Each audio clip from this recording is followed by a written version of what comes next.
งามแฮงล่มไปเลยโอ้แนมไปผูเขื่อนพี่น้องวิวผูโอ้สุดยอดเลย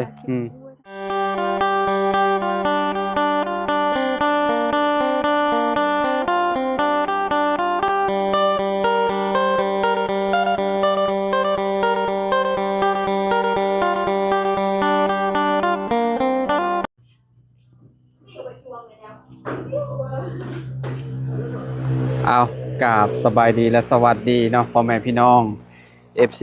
เบิร์ดสุขูสู่คนพี่น้องเนาะเปิดภาพมาพี่น้องก็อยู่ที่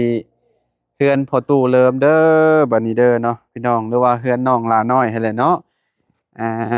ติดผาแล้วบาดนี้พี่น้องเนาะอ๋อใกล้สิแล้วเลยตัวติดผานี่ก็ได้พี่น้องเนาะห้องนอนแล้วก็ฝากนั่นเนาะเบิ่งอ้อมๆก่อนหน่อยนึงพี่น้องเนาะไปเบิ่งฝั่งนี้ก่อนเนาะฝั่งทางทงนาพี่เนาะว่าเป็นจังไดพี่น้อง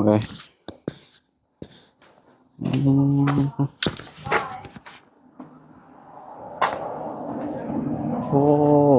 สบายดีเด้อพ่อเด้อโอ้โตพี่น้องเอ้ย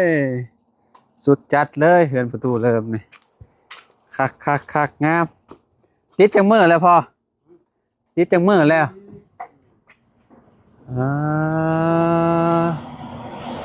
งามพี่น้องเนาะ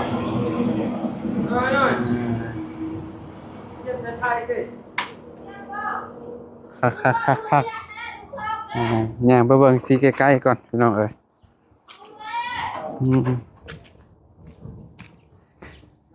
เขาเพิ่นก็คือสีงามอยู่พี่น้องเขาน้องหลาเนาะ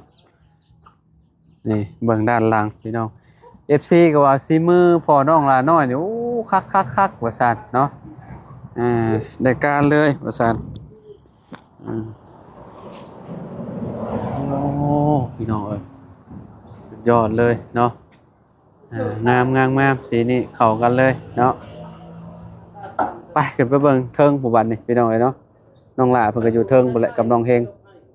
ไปพี่น้องเนาะขึ้นไปเบิ่งนำกันเนาะอ๊อบโอ้เอิบอ๋อไม้พาสลาสั่งมาใหม่แล้วนี่เนาะจักตับเด้นี่คือสิเบิดหลายร้อยอยู่คิดว่าเนาะสบายดีอยากเห็นหน้าเบาลาวสวัสดีเด้อน้องเฮงให้ก็เห็นหน้าค่อยจักมื้อประมาณ4 มื้อเนาะบ่ได้เฮิงนะเกี่ยวข้าวเลยล่ะย่างหักกะเกียวให้เดียวเอ้าก็เกี่ยวแล้วเด้ย่างได้จักกระสอบยังบ่ได้ตีบ่ย่างเอาไปไว้อยู่ใช่เยียบแล้วแต่ทอกแล้วนั่นน่ะเด้ทอกมาถึงครัวแต่ตากไว้บ่ได้นับแต่ประมาณ2กระสอบซั่นโอ้แต่ว่าตัวนั้นมันยังบ่สุกเนาะแม่นอันนี้ก็ว่าสิเกี่ยวแล้วแต่ญาติเห็นเขาลงว่ายังฝนเด้มันฮอดวันที่8พุ่นบ่อันนี้บ่โตแล้วติดจังมื้อล่ะอันนี้เมื่อวานนี่ก็แล้วบ่ติดอันนี้หักกะตอนแรงอันนี้นี่นะโอ้อาเบี้ยววันชวนยิ้มเปื่อยๆหมอนี่เนาะโอ้ยเนาะพี่น้องเอ้ยติดฟ้าเข้าไปเลยคักพี่น้องล่ะเนาะโอ้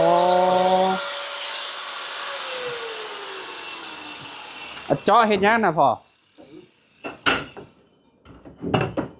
ว่าบากอันโตมงโตวะโอ้พี่น้องไงเนาะเป็นอะไรหลายแอมพาเลยงามบ่งามคักบ่เนาะพี่น้องใครแน่แต่มีอาเบลซอยเนาะพ่อเนาะหักกะตอนแรกนี่เรามาอาเบลให้ก็มาซอยตอนแรกนี่ห้องนอนพี่น้องเนาะสร้างมาแต่เมื่อได้ซะนี่เนาะเมื่อวานนี่ได้ไปสร้างอยู่ใส่อยู่เซโปนห้องนอนเนาะ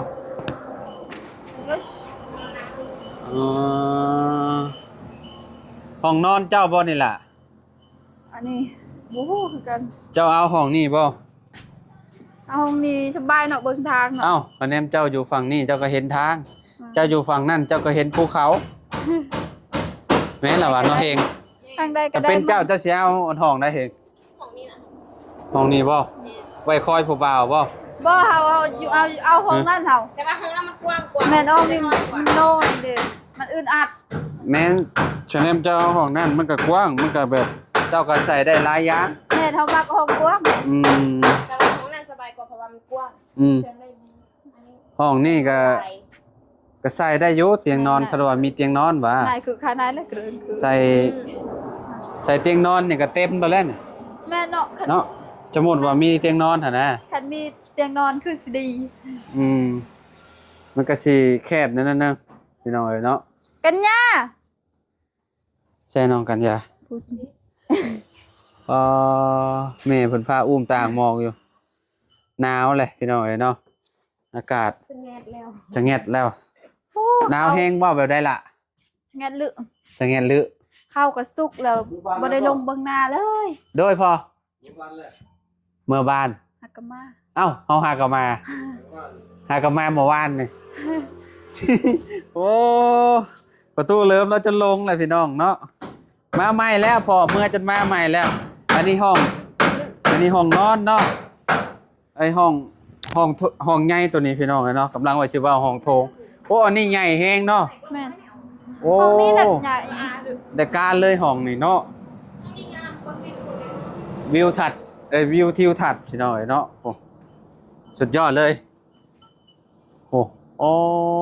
งามพี่น้องน้องล่ายันเลือกห้องนี่ยุคเขาว่าเนาะ ห้องนี้น่ะค่ะ ฮะ ห้องนี้น่ะค่ะ แต่ว่าเจ้าอยากเอาโทรทัศน์หรือว่ายังไว้ก็ได้แต่นี่เนาะมันกว้างดีเขาว่า ใหญ่นี่เนาะ ใหญ่ได้ห้องเลยประมาณ3เมตรปลายอยู่แหละ3 เมตร3 เมตร 6พี่น้องเอ้ยคิดว่าได้ ลงไปเบิ่ กว้าง งเขา กว้าง ก่อน จังน้อยจังไปเลาะเบิ่งเนาะล่ะเนาะแนมมาแต่ไกลว่าสิเป็นจังใดพี่น้องวิวจากทุ่งนาเนาะ แม่ แนมมาเห็นเทือนหลังนี่ว่าสิสูงจำได้หั่นนะจากที่ต่ำเนาะแนมมาที่สูงเนาะ ตะกี้กระชายเพิ่งมากลัวลงมา แนมพอมาแต่พุ่นนะแนมเห็นไกลเลยเขาว่ามาแต่บ้านสกีตัวนั้น เป็นหลังคา เห็นหลังคาแดงๆนี่เนาะแต่ว่าปอคือว่าแบบบัดเราแอมแล้วเรียบร้อยนี่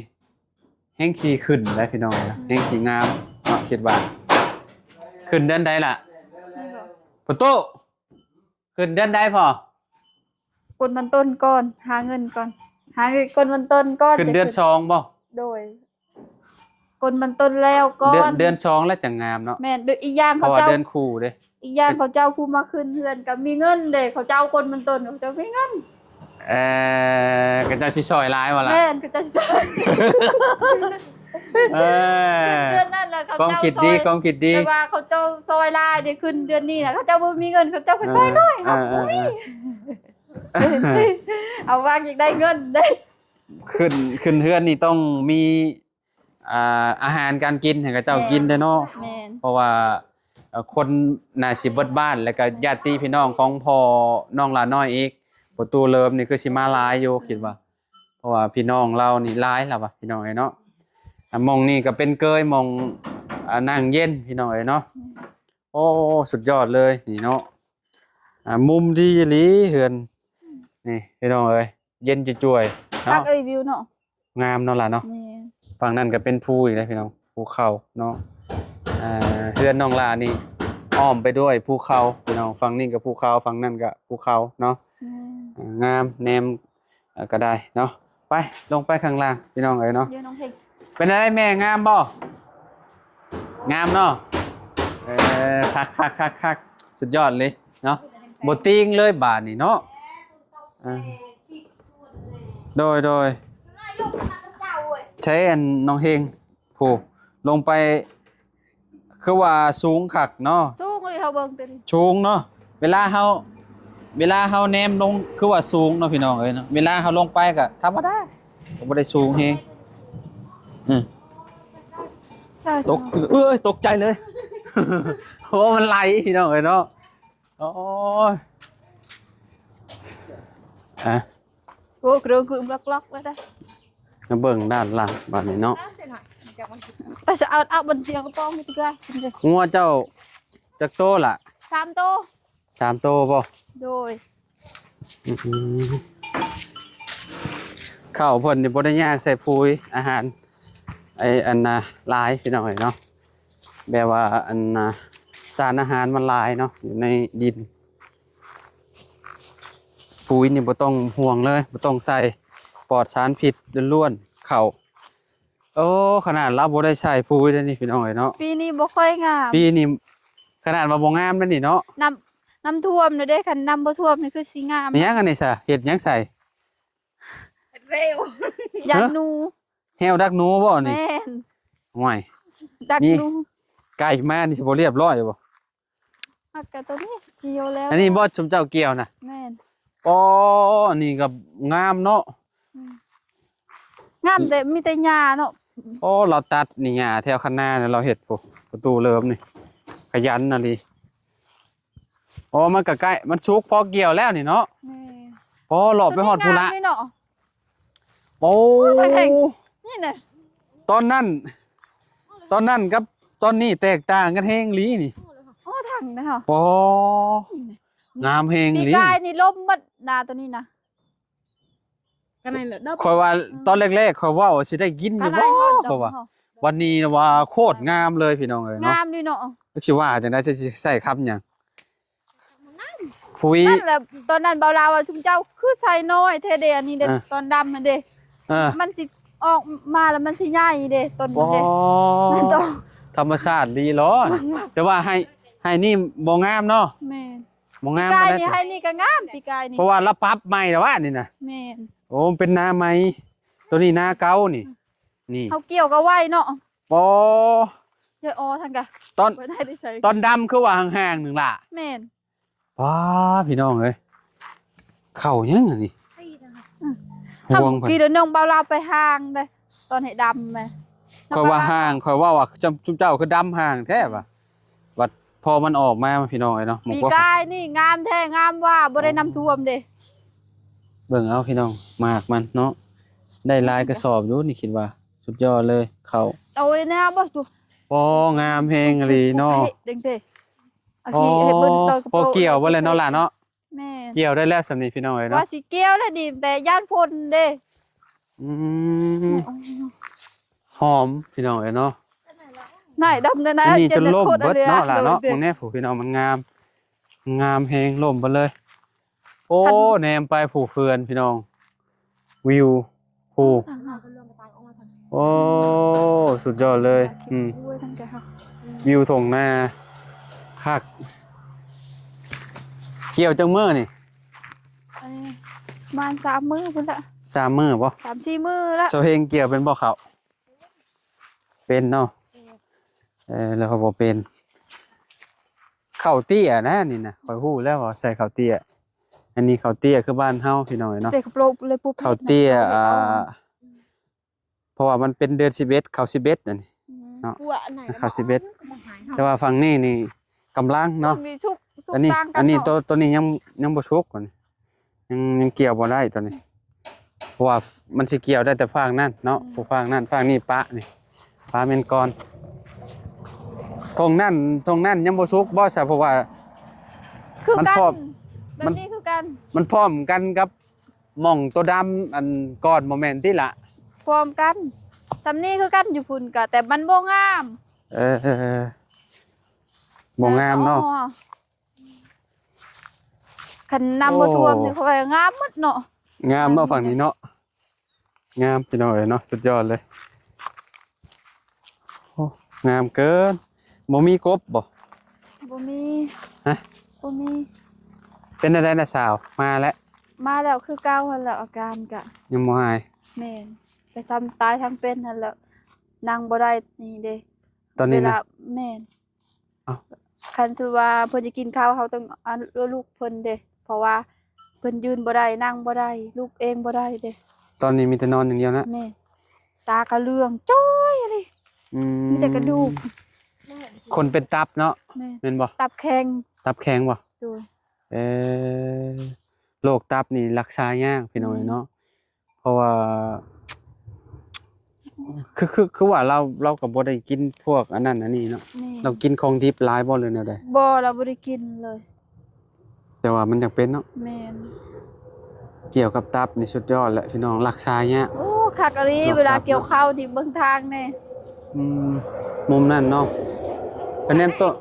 บ่คะแนนบ่มีต้นกล้วยนี่แฮงเห็นคักเนาะล่ะเนาะ ไปกี่กล้วย เวลากระเจ้าแนมมาแฮงเห็นคักเนาะ แม่ โอ้เฮือนใกล้ทงนามันคักปานยังพี่น้องเนาะเฮือน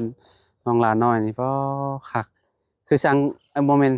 คือกระเบื้องนี่แหละเนาะเฮือนจะเนาะที่จริงอะแผ่นรูซิ่ง